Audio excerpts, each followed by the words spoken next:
With me is retired Colonel Sajjad Zahir. Sir, welcome to WION, and you have been conferred with the Padma Shri by the Indian government for the role you played in 1971 war. What's your first reaction to that development? This development, you got the award by the Indian president.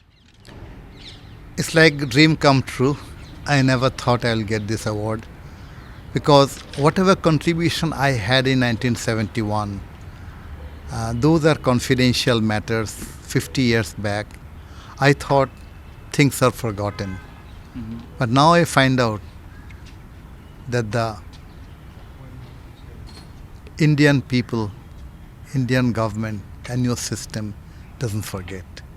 The small role I played, not a very big role, has been remembered. It's like a dream come true for me. So, for our viewers, if you can tell us the role you played essentially in terms of a Pakistani soldier once, and do you, of course, went with India and played an important role in the entire liberation of your country? Well, I have two phases. Number one is 1971, which I'll speak about. And what I did for 50 years is another reason. That's in my citation also, which you'll have a look. In fact, I was a very bright student, but due to financial reasons, I had to join the Pakistan army because that's the army where you get very highly paid and a lot of facilities. I wanted to be a senior officer, wanted to get promotions. And I found out this Pakistan was not for us. They used to maltreat us, criticize us, make fun of us. Some people used to call us Abdul, means a servant, knocker hai hum log ka. All this attitude. But I brushed it aside. I learned Urdu very quickly. I was quite fair looking at that time. Now I'm not so fair. And they used to think that I am from Karachi. So that's one advantage I got. I used to always speak in Urdu and be with them. And I was trained very hard. And I passed out very high in my course, getting posted into 14 Paratroop Brigade in Sialkot. Getting posted to 14 Para Brigade in Sialkot, elite brigade of Pakistan, a strike force brigade. I was a happy young man and I thought I have a good future. But as destiny would have it, the genocide in Bangladesh started. And we heard the call of Bangabandhu Sheikh Mujibur Rahman, calling people, this time the struggle is for freedom. This time is struggle for independence. With whatever you have, face the enemy, challenge the enemy, fight against the enemy, victory will be ours. And I thought, I must respond to the call. What could I do? First of all, I haven't deposited my training. And I could train the Mukti Bahini and fight with them. But what could else I do? These Indian soldiers, officers, and the people of India are helping us so much in the refugee camps, in the hospitals. Indians are training the Mukti Bahini. What could I do for them? I devoted myself in collecting informations about entire Jammu, Shakargarh, all these areas. We used to go around for various training activities and orientation training because there would be a future war someday. So I collected every information from the map and by physically going on the command vehicles, anti-tank ditches where they will be, minefield where they will be, where will be the artillery positions, where will be the helicopter pads, where will be the ammunition dumps, where will be the petrol, oil and lubricant dumps, where will be the command post. So every discussion I used to hear. As I was smart, could speak Urdu, could speak English, and very good in map reading and night navigation, commanders used to take me in their command vehicle. And I used to write down in small letters all the data and transfer them into bigger pages in my home. and used to draw the sketches of the area. When I escaped through Shakargarh, I put all this inside my boot, under the sole, and only I could read them. I took 20 rupees in my pocket, one shirt, one pant, one boot, and only Pakistan's ID card, and I crossed over the border. That was quite a debacle. There was a lot of patrolling in the borders. I was fired upon. I was hiding in the Nala for a whole night. Then I crossed over. But I didn't go to any of the border outposts because I was not very sure relationship between Jhelum Rangers and BSF, how close they are, because they live side by side. There was a rumor that I could be handed over also as per international law.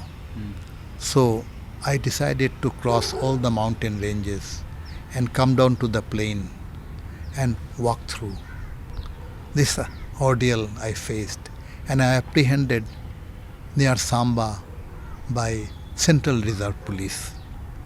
Well, they took out my Pakistani ID card. I think they suspected me, arrested me, kept under custody, handed over to the army. And I was taken to Samba, from there to Pathankot. A lot of discussion taking place on the maps and all that. But they thought I am too precious. So they sent an escort with me and sent me to Delhi. I was kept in a house in Safdarjung enclave.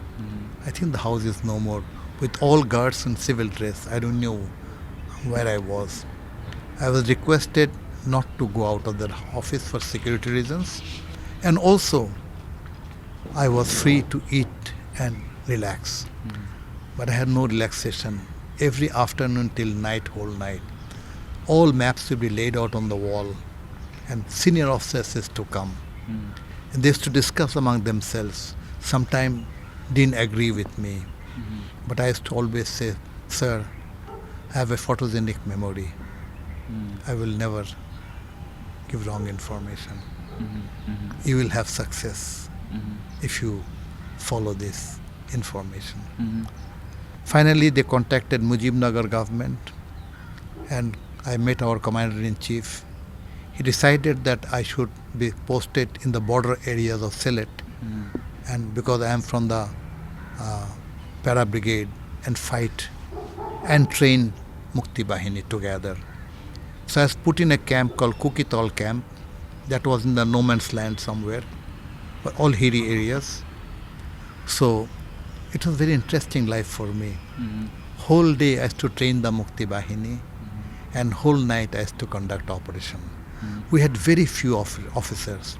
If the Mukti Bahini boys went in themselves, they would have more casualties, and the targets couldn't be reached at times.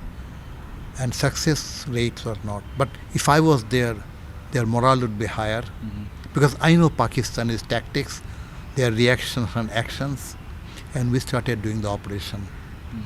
In between, Indian Army used to take me to the Mukti Bahini training camps and also sit down with me that the latest concept of warfare of Pakistan, so that Mukti Bahini can counter them. So those things were there. I remember many of the soldiers, NCOs, JCOs, and officers with me, and some of them died painful deaths in the war, fighting side by side with me. So your story is an inspirational story, and perhaps it could become a Bollywood movie as well. But so there's a death sentence on you till today by the Pakistanis. What do you have to say about that? Well, that's what I know of. What happened is that later on, when the war was over, I went for training in England and in America. Of course, I am also trained in Deolali, your artillery school also. So I came to know about many facts. One of them, the commander started suspecting how our minefields are breached so accurately. How do they know? Our helipads have been blown up with the helicopters.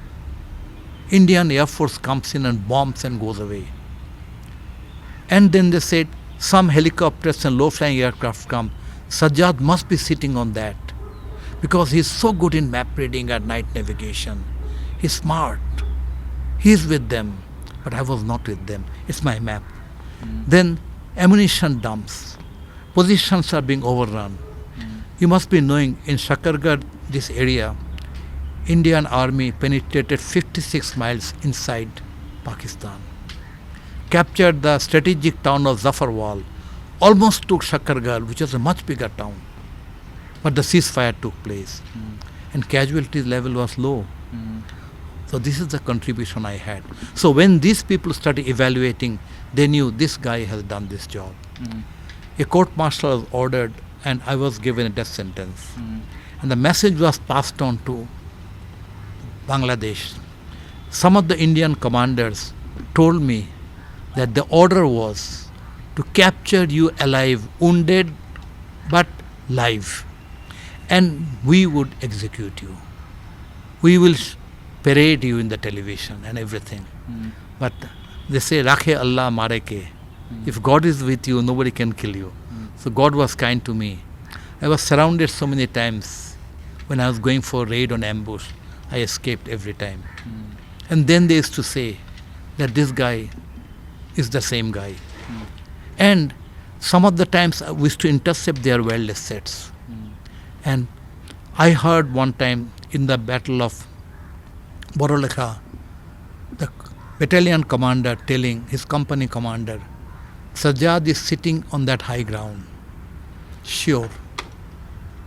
Very less people with him, very like of him. Fire on him, but capture him alive. We'll execute him. We'll fulfill our commitment. But then I'm glad to tell you that they failed to do that, like they failed everywhere in 71. And I have a feeling about this entire episode 71. Pakistan army was so well trained. They have most modern equipment from America and China and Europe. Some people say their weapons, some of the weapons were much higher category than Indian because Indians are using their own manufactured weapons. But what a shame. They surrendered with 93,000 soldiers, unknown in world history. Dhaka has 25,762 soldiers. They surrendered without a fight. What a shame. Is it the act of soldiery? You know why they did it?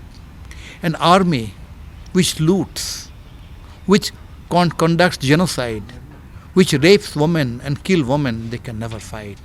You don't fight with your weapons, you fight with your heart. History has proved it time and again. Most well-equipped armies have been defeated by small armies with a heart.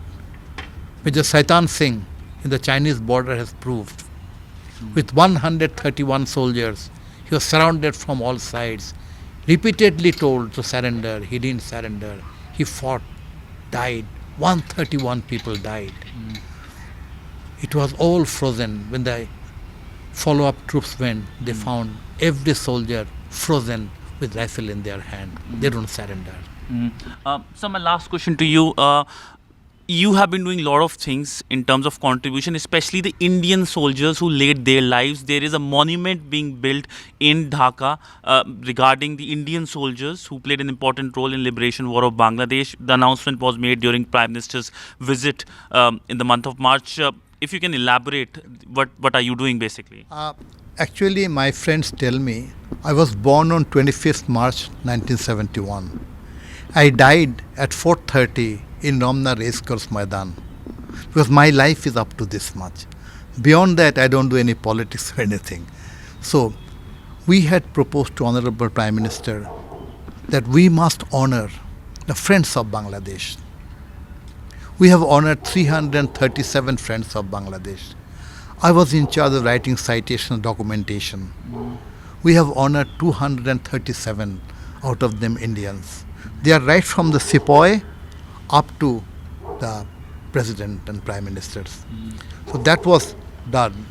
Then I proposed to Honorable Prime Minister, Madam Prime Minister, Bangabandhu Sheikh Mujib has honored the martyred Mukti Bahini boys with all limitations of 3.5 years. But another Mukti Bahini group is the Indian forces. They are Indian army, But for us, they are liberator army. And these liberator army or Mukti army, they have gone back from Bangladesh with dignity and honor. Whenever soldiers enter one country, they rape, they murder, and they loot. Indian army went back with dignity and honor. So, their martyred soldiers should be honored. She said, give me in writing. I proposed a 2-page summary. She made me in charge. We already started honoring every Indian martyred soldier. I have, prior to my suggestion to the HPM, I said, sir, I have gone to many villages. The martyred soldiers, sepoys families. He said, what do they say? They cry, holding my hand and say, oh Bengal gaya, amar gaya. Bengal hum log ko yaad nahi karta. You have to do yaad, you have to remember them. She says, I agree. The first event was held 3.5 years back in Delhi. Second event held before the corona in Kolkata. Hope by early next year we can start the program and every Indian martyred soldier will be given honor by Bangladesh. That is very important.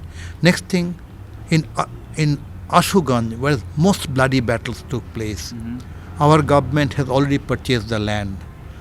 The monument is being built.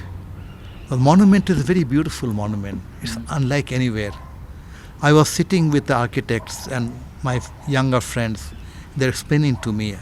I was so happy. It's called Pajorer Bandhan. Pajor means the ribs. This is India, this is Bangladesh. They are together. So entire monument based on ribs. In the circular way, you have the ribs. And that will be a fascinating thing. So you can come from Dhaka, you can come from Sylhet, you can come from Akhaura. Any border post, you can easily reach there within no time. So that will be on the highway, so everybody can pay respect there. We'll have a lot of facilities there.